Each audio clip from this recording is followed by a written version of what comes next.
So ESPN's Jeremy Fowler reported that Zach Wilson, who the Jets traded to Denver in April after 3 pretty ugly seasons, is now in the mix to be the starting quarterback of the Denver Broncos, with him saying they're trying to regain Wilson's confidence again. I'm told he's in a positive state of mind. We heard Sean Payton raving and hooting and hollering about Bo Nix and his development, but now it looks like Zach Wilson is in the mix to take that starting job away from Nix, who was the presumed starter after being drafted 12th overall by the Broncos. I want to know, who do you think the starting quarterback should be for the Denver Broncos in 2024? I'm pretty sure it's not going to be Zach Wilson. I think that most people don't think that Wilson has a chance to start, that this is just Payton trying to pump up all the quarterbacks and create some competition between them and send Nix a signal that, hey, it's not you're in the mix, but Nix, you better try hard, because it's not going to be handed to you on a silver platter. And Sean Payton has the coaching ability to get the best out of Zach Wilson. If anybody could do it, it's probably Sean Payton. Will he be able to? I'm not too sure about that. I mean, I would say Zach Wilson's on the list of worst first-round picks of this generation. He really was poor in New York. 6,293 yards, 23 TDs, 25 interceptions, a 12-21 record in 3 years. That's pretty shabby. And if he's in the mix to start, then I'm pretty sure that's kind of hype. I'm not sure it's really meant to be. I do think that Bo Nix will be the starter for the Broncos in game one. Well, I'm going to completely agree with you, and I've been on this since we actually started talking about the draft, where I said people are underrating Bo Nix, and we're hearing everybody say that the Broncos are going to have a horrible season. Yes, well, they might not have the best season in comparison to the AFC West. I think they'll have a better season than the Las Vegas Raiders. I think they'll have a better season than maybe the Tennessee Titans or maybe even the Colts. Who knows? But I do think that Bo Nix should be the starting quarterback, because if you take a look at Zach Wilson just this past season, it wasn't great, but it was one of his better years. He had a 4-7 record. Now, albeit, let's put a little bit of context to this. He was not supposed to be, in his mind, not supposed to be the starter, supposed to be Aaron Rodgers. The Jets were built around Aaron Rodgers and an Aaron Rodgers run offense. But regardless, you always got to be ready. But 4-7 record, 60.1% completion percentage, 189.3 yards, 8 touchdowns, 7 picks, a passer rating of 77.2. The completion percentage, the passing yards a game, and the passer rating, all career highs. And they aren't good. That's a pretty low bar to set. The career high at 77.2. Right. And also passing yards 189 and completion percentage is literally a tick above 60. And he wound up getting benched as well. Right. Trevor Siemian came in and won a game or two, beat the Patriots. So I don't think it's fair. Meanwhile, Bo Nix, on the other hand, the last time we saw him play a snap of football, he had 4,500 yards, 45 touchdowns, 3 picks on 77% completion percentage. In college. And we're also hearing Sean Payton say that this guy's got everything. It's like watching a golfer. I mean, like, we're hearing a bunch of things from Sean Payton. He can't shut up about how good Bo Nix is looking. He said that his quarterbacks are like orphan dogs. Yeah, whatever that means. That was a weird quote. That's a weird comment. He said they are from somewhere, but they are doing good. They are all doing well. Strange quote. I mean, he gave us a little shout out. That's a little shout out to Stidham, too. I mean, Stidham knows the system. He was there for a whole year. He watched Wilson for most of the year. Then he got 2 starts. He went 1-1, had 2 DDs and an interception, and about 500 yards passing. So that's average of 250 a game. That's not too bad. Maybe he's got a shot. I don't know.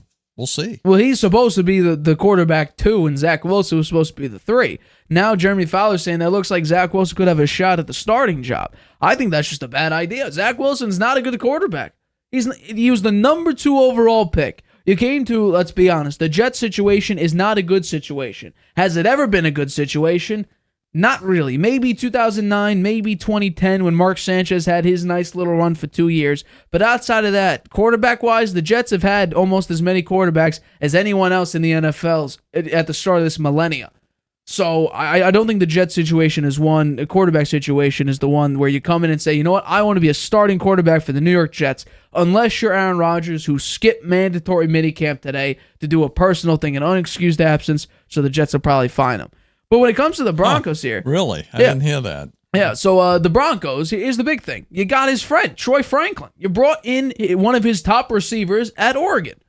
So if you want some sort of chemistry there, and also your depth chart, well, some people may think it's bottom of the barrel, and I've seen a number of people who say the Broncos are just going to be absolutely terrible, as well as they're going to be one of the worst teams in the NFL, might be drafting near the very, very top. We have to realize, Courtland Sutton, not a bad receiver. Josh Reynolds, definitely not a bad receiver. Marvin Mims had a few moments. Tim Patrick, I wish he could stay healthy. And then Troy Franklin, like I said, it's his old buddy from Oregon.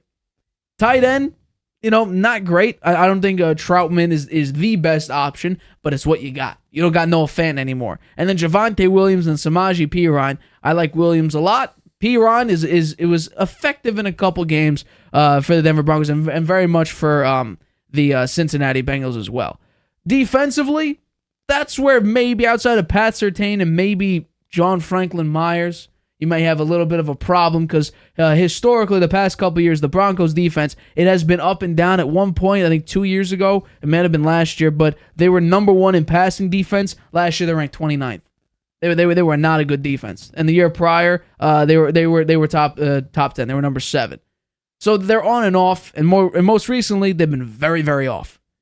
And I think that'll hurt Bo Nix, and especially, and on top of that, offensive line. Ask Russell Wilson how he felt behind that offensive line. I think he got sacked 55 times 2 years ago, his first season with Denver, and it was a little bit better, 45 times last year. So it's not a bad offensive line, but it is improving. I think it'll continue to improve. But I think if we're talking about who's the better quarterback of the two, Zach Wilson, or out of the three, if you want to include Jarrett Stidham, is it Zach Wilson, Jarrett Stidham, or is it Bo Nix? I think you're going to give it to a guy, Bo Nix, who has a massive upside, and I think who already has fought through adversity of just understanding playbooks. If we're talking about going through Auburn and then going to Oregon and having 5 head coaches, or I think it's 5 OCs and 4 coaches. I mean, you're learning essentially a new system every year basically. Yeah. Now you're adding Sean Payton, who he's saying, the growth is incredible. They gave him a little bit of they gave him a test at his pro day, and it seems like he aced it. So you drafted him. Yeah. And now a lot of people thought it was a poor draft pick. A lot of people thought they laughed it off and didn't think that was a wise pick. But who were the Broncos going to pick? They needed a quarterback. He was really the only one left that was considered one of the top flight ones. Right. Who else would they have picked? He would have been the top 6. Yeah. Otherwise it would have been some trade again. And look what happened to him when they got Russell Wilson. It was a disaster. So I don't think it was a bad pick. I wouldn't laugh. I don't think it was either. Yeah. I said that the Broncos should draft Bo Nix. I had him on my mock draft because I think he's a little more mature. He's 24 years old. He's played, I think, 61 college games. Yeah. So he is relatively battle tested throughout his collegiate career. Now he's going to the NFL. I think honestly, I think he should be, because currently ESPN in the depth chart that they have Bo Nix, Jarrett Stidham, and Zach Wilson. The orphan dogs. They're the orphan dogs, whatever that means. It's a strange quote. Yeah. Strange quote. Came from a bunch of different places, probably. That's my guess would be. Stidham's been all of these Patriots, Raiders, and now Broncos. Yeah, Zach Wilson, Jets, Broncos, Bo Nix, Oregon, Auburn. That's what my guess would be if I had to, maybe throw that's a dart. what it means. But still, well-traveled. It is a very, very strange quote. But nonetheless, I think Bo Nix should be the starter. I don't think there should be much question about it unless Bo Nix falls off. Like, for instance, we'll talk about it on Friday. J.J. McCarthy, not looking good. We're talking about potentially QB3. Nick Mullins and Sam Darnold are looking better, supposedly, than J.J. McCarthy. We'll talk about that on Friday. But I mean, respect Jeremy Fowler. I think maybe there is a sense that maybe Sean Payton is trying to play it as even as possible to make it more like a competition. But you drafted him at number 12. You haven't had a sustainable quarterback since Peyton Manning. And even then, at the very end, Brock Osweiler started a bunch of games, and Manning came in the playoffs because Manning was not good during the regular season. I think your best bet if you want to win any game. Zach Wilson ain't going to win you a lot of games. Jarrett Stidham probably ain't going to win you many games. I think Bo Nix could win you a few games that otherwise you wouldn't win in comparison to to Stidham or to Wilson? I think Stidham and Wilson are kind of known. I'm sorry, Stidham and Wilson are sort of known quantities. You don't think that you don't see them as being able to win you many games. Stidham may be still a little bit of an unknown because he really hasn't had that big of an opportunity. But he has been around for quite a while now, and he hasn't really been able to start because he was behind Tom Brady for a while, and he wasn't going to start then. Right. But he was behind Derek Carr, too, and that probably wasn't a recipe for getting into the game until they decided they were going to get off Carr. And he got 2 starts there, 2 starts in the Broncos. So it's still a little bit of an unknown, but Bo Nix is new and fresh. So why not give him a chance? He's not young. He's 24 years old, so he's got some maturity. I'd say he's got the chance to get in there and start. And Stidham's not a bad quarterback necessarily, because when he came in those Raiders games, I think the first one, if I'm not mistaken, it was up against the San Francisco 49ers, and I'll bring it up for me. It was against the San Francisco 49ers. They lost by 3, 37-34. 67.6 completion percentage, 365 yards. He had 3 touchdowns, but 2 picks. Still, though, you're going up against and then you got blown out by the Chiefs the next game. But still, your first game as a starter for the Raiders after they benched Derek Carr, you go toe-to-toe with the 49ers. It's impressive. But then he also went 1-for-1 last season with Denver, 60% completion percentage, nearly 500 yards, 2 touchdowns, 1 pick. So Bo Nix is the answer. I'm standing on that hill proud. You drafted him, start him. He's played 61 games. You can't shut up about him. Why are you going a different route?